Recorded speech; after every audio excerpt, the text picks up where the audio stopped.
Our sons, pride of our nation, this day have set upon a mighty endeavor. They will need thy blessings.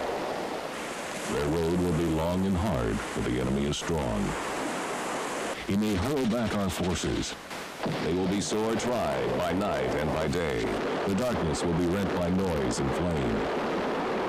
Men's souls will be shaken with the violence of war. Our sons, pride of our nation, this day have set upon a mighty endeavor. Even from our vantage point 50 years later, D-Day still looms as the century's mightiest endeavor. 150,000 Allied troops, 12,000 aircraft, 5,000 ships and landing craft. Their objective was to reclaim Fortress Europe from the Nazis. Rommel had been in charge, Field Marshal Rommel, and he had inspected the coast. The Germans were well entrenched, concrete pillboxes, gun positions, and those kinds of things, and it was thought early on to be, impregnable. Now, of course, the troops were terrific. There's no question about that. I wouldn't even bother to discuss that. They had to be if they were going to fight it. A seasoned army that had been fighting all over the European continent and Africa. So consequently, you needed leadership that could direct it and inspire it to continue with the action.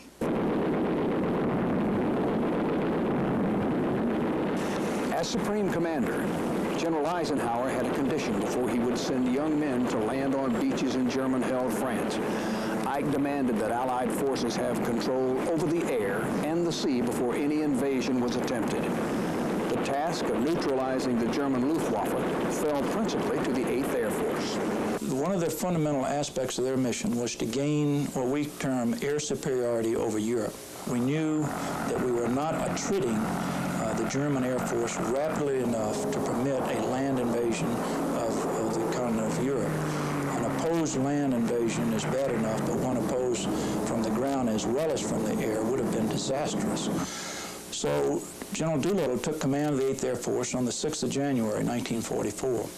And what he did, he increased the bomber effort. In other words, he started using the bombers as bait to get the German fighters to come up so that our long-range fighters then could jump on them and beat the Germans up.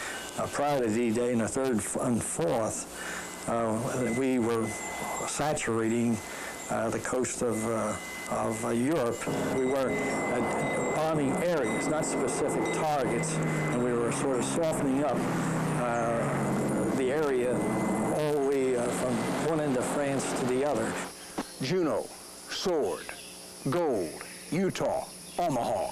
Those were the 5 beaches that the Allied troops were going to land on when they left England on the morning of June the 6th, 1944. Juneau was for the Canadians. Sword and Gold was left for the Brits. Utah and Omaha, they were for Uncle Sam. Eisenhower made the troops a promise before he sent them off to France. He says, if you look up in the sky, all you're going to see is our planes. They were mapped out. We knew where the airfields were and where the Germans were going to take off. So we had to patrol the entire coast of France to be sure no German aircraft took off from France to attack our men on D-Day, and that was our prime duty. You couldn't have that large of an invasion force being dive-bombed and strafed by what was earlier a very strong German Air Force.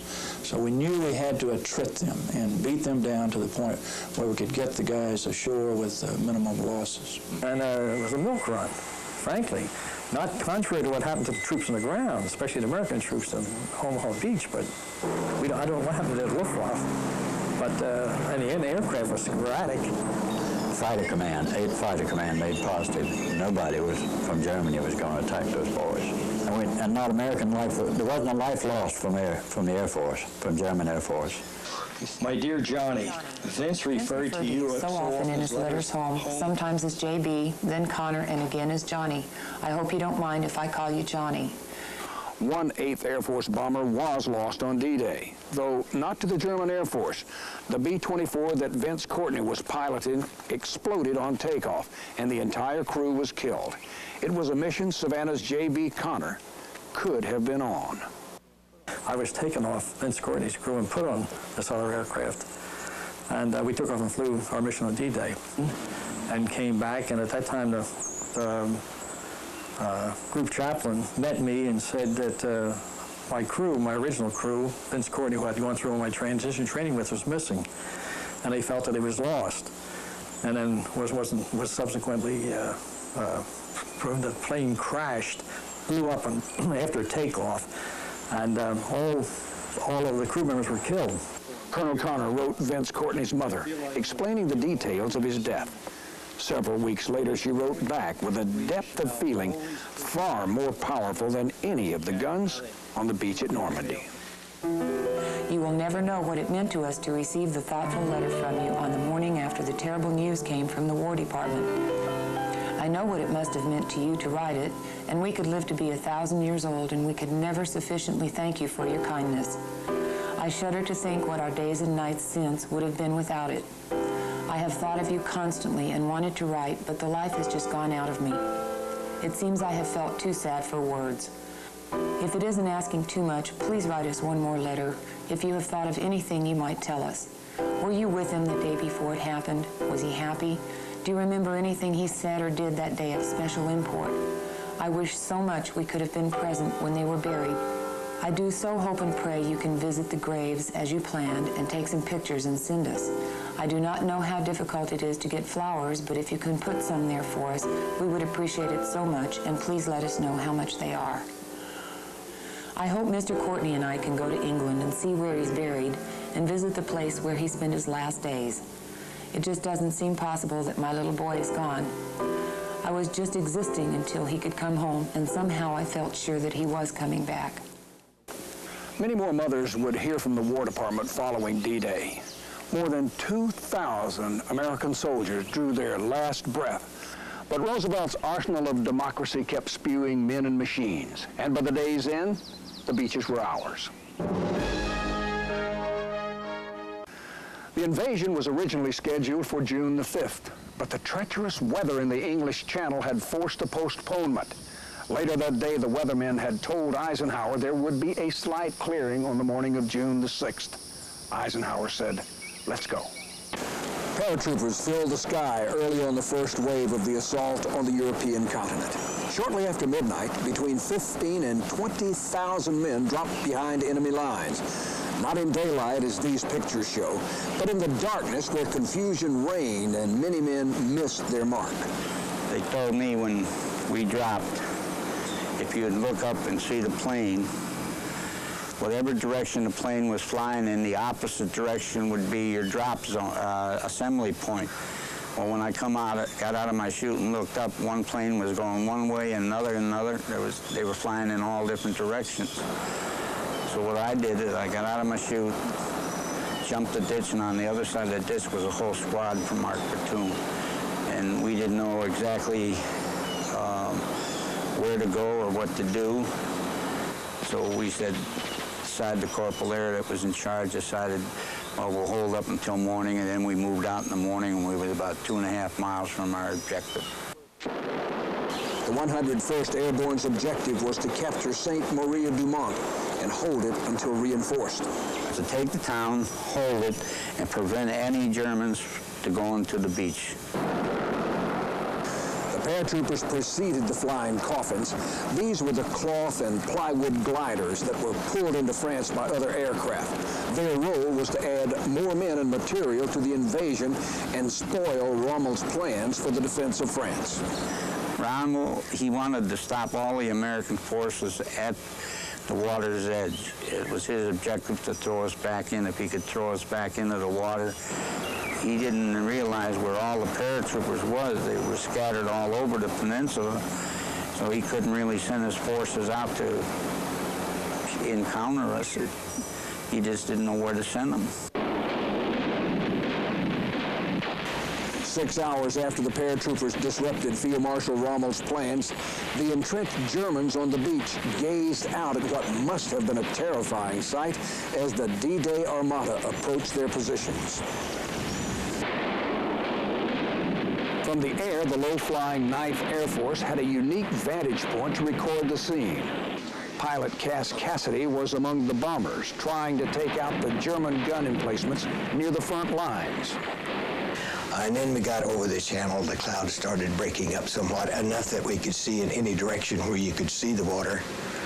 There were people, there were ships, there were other airplanes, there were this and that, and also tracers coming up to the sky. We got in, the weather was a little better, but still, we still had to go in at a very low altitude. It broke into overcast and whatnot. And I think we did a lot of good that day. We tore up, you could see people flying all over the place as far as getting out of the trucks, and it was a German marshalling area there, and of course they were bringing in everything that they possibly could to fight this invasion, you know, which was just a mile or so on down the road, so to speak. Off the coast, Howard Ricks watched the unfolding drama and wondered about the wisdom of the weathermen who had advised Eisenhower of his window of opportunity. The waters were still pretty rough when we got there, and there was a lot of soldiers and what have you that turned over and never made it to the beach. They were drowned. They're army ducks, what they call army ducks. They're small little boats and everything was turning over, and people gave them all the help they could, but lots of them drowned there, whether anybody knew it or not, plenty of them. And of course, like I say, those 88 millimeters was one of the best guns in the war if they were German. They were one of the best. And I guarantee you they could knock anything out within reach. And that was what happened. Those boys, they had a heck of a time taking the beachhead. Across the channel in England, Luster Rodman of the Red Ball Express watched the pre-dawn horizon with fear and fascination. In the skies, at times, it was almost as bright as day. Then again, when they would come by and drop flares. Flares was a little something that when they dropped it, when it got near the ground, it shaded into light, and they could see everything. I could hear machine guns. I could hear bombs. It was just a mass of things that I could hear, and I was very, very, very frightened. Very frightened. On Gold, Juneau, Sword, and Utah, things went reasonably well. In fact, it went a lot better than they expected. But on Omaha, it was a catastrophe. A fact too apparent to a person who was able to see the entire scene. It was total devastation. It just, I wouldn't really know how to describe it beyond that, in that if you can imagine the worst scene that you possibly could think of people blowing each other to bits, well, it was every bit of that. You couldn't, but the land, the coastline was mined and all that.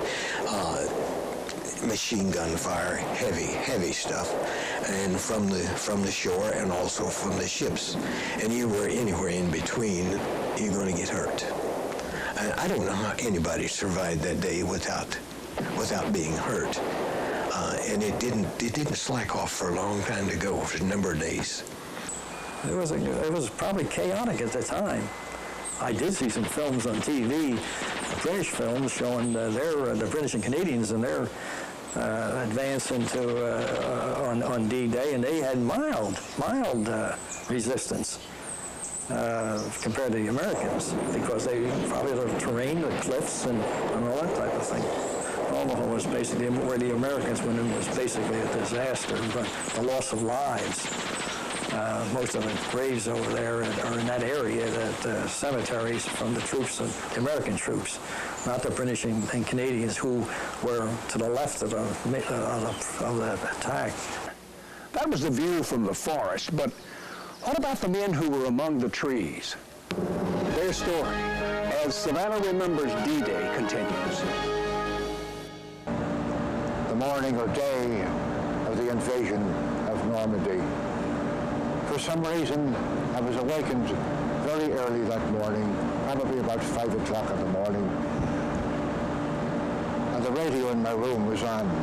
I was a bit confused at first, and then I realized that the correspondents were recording the invasion.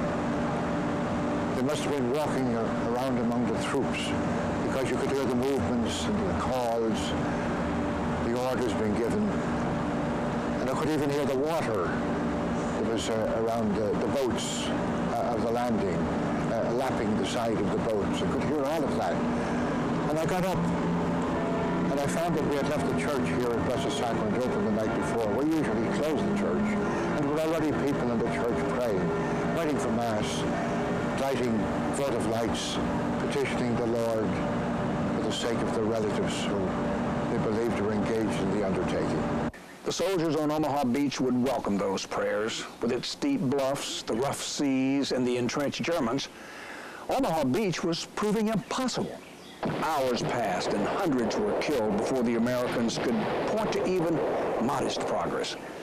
But the Allies stayed on the attack, even as the channel waters ran bloody red. We was 10 miles out and we headed for the shore. We couldn't get all the way in. We got in maybe about a half mile or so from the thing on account of underwater obstacles and the way the beaches was and all. So we had to wade in, which we did for about maybe a half a mile in. We did not go in with the usual gear. We didn't have the big packs on and stuff. All we carried was weapons, ammunition, and a gas mask. But we didn't go in like you see some with the heavy packs and everything. The first thing you do is just stay down for a few minutes. And then all of a sudden, everybody peeks their head up. And the main thing was to get off of the beaches, because that's where all the fire was concentrated on, to the beaches. So it was to get off of there and get to some place that you could be not seen by the enemy fire. After we got on the barges, the boats had opened up and we got off.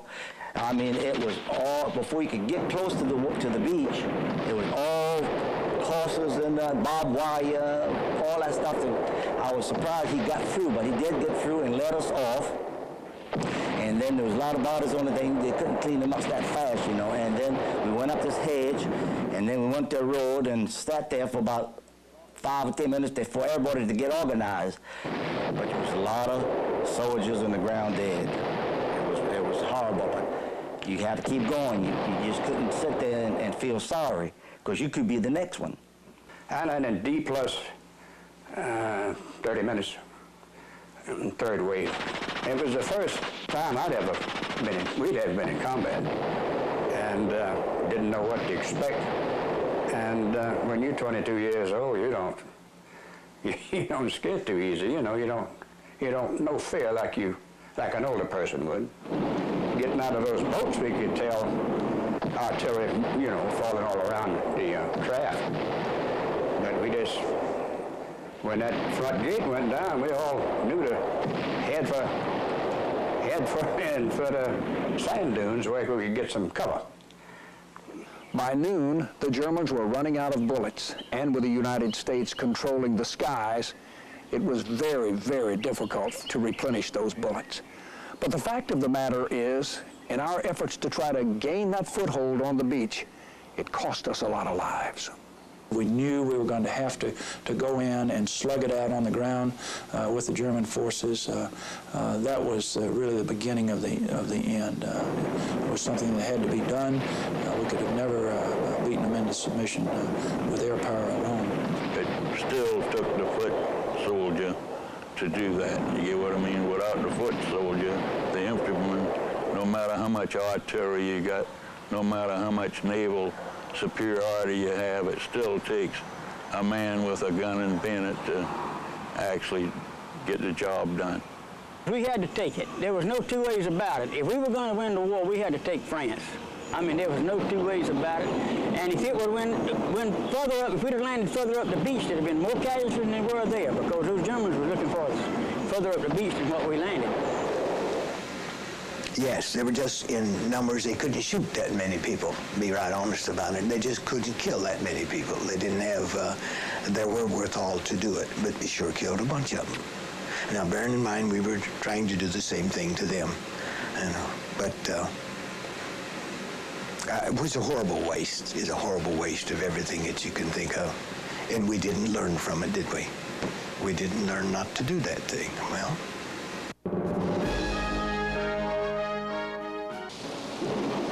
Allies held the beaches as D-Day ended, a slippery hole to be sure, but they had not been thrown back into the sea as Rommel had hoped. 2 months of fierce fighting would ensue, town to town, man to man, before the Allies would break through the German lines and begin their march to Berlin. But every victory that followed, every village that was liberated, looked back to June the 6th and the mass of humanity that fearlessly marched into the face of Hitler's mighty guns. Back to the beaches, back to the birth of a great crusade. Beaches of Normandy, a place where our sons, the pride of our nations, set upon a mighty endeavor.